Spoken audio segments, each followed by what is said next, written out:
வேணாம், அதில் வைக்கக்கூடாது. உள்ளார போயிருங்க, ஆழமாக இருக்கும். அப்படியே சுற்றி எடுங்க. இது ரொம்ப ஆழமாங்க. எந்த அளவுக்கு ஆழமாக இருக்கும்?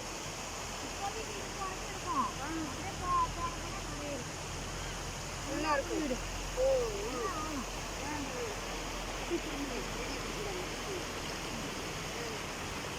கொஞ்சம் ஒரு வாரமாக போயிட்டு இருக்கீங்களா தண்ணி வருது?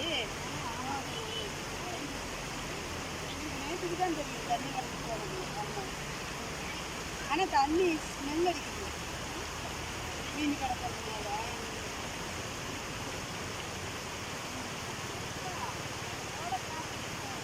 ஜென்ஸுங்களும் பயமெல்லாம் போயிட்டு வராங்க. நம்மளுக்கு பயமாக இருக்குது. நீங்கள் பயப்படுறீங்க, நாங்கள் பயப்பட மாட்டோம். எனக்கு கொஞ்சம் பயம்தான். ஆனால் பார்க்க ஆசையாக இருக்குது, அழகாக இருக்குது. குற்றால அருவியில் கட்டுற மாதிரி கட்டுது. ஃப்ரெண்ட்ஸ் வணக்கம். என்னென்னா நம்ம ஊர் பக்கத்தில் தூசூர் ஏரின்னு ஒன்று இருக்குது. அது வந்துங்க 1000 ஏக்கரா அளவுக்கு இருக்குதுங்க. தண்ணி வலிஞ்சிருக்குது. இப்போ ஒரு நாள் தான் இந்த மாதிரி வரும். தண்ணி வந்து வலிஞ்சிருக்குது. எல்லா மக்களும் வந்து பார்த்துட்டு இருக்காங்க. அழகாக இருக்குது பார்க்கறதுக்கு. நீங்களும் பாருங்கள்.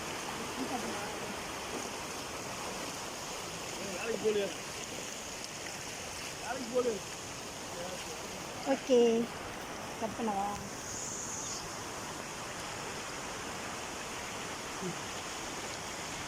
பாருங்க தண்ணி எப்படி வலிஞ்சு போயிட்டு இருக்குதுன்னு பார்க்கவே ஆசையாக இருக்குதுங்க ஃப்ரெண்ட்ஸ். திரும்புங்கக்கா, ஹாய் சொல்லுங்க. இங்கே என்ன வீடியோ பிடிக்கிறப்ப இந்த அக்கா வந்தாங்களா? இங்கே இந்த ஊர் தானுங்களாம்மா. ஒரு வாரமாக தண்ணி வலிஞ்சு போயிட்டுருக்குதுங்களாம்மா. இந்த அக்கா தான் சொன்னாங்க. நம்ம இன்றைக்கி தான் பார்க்க வந்தது.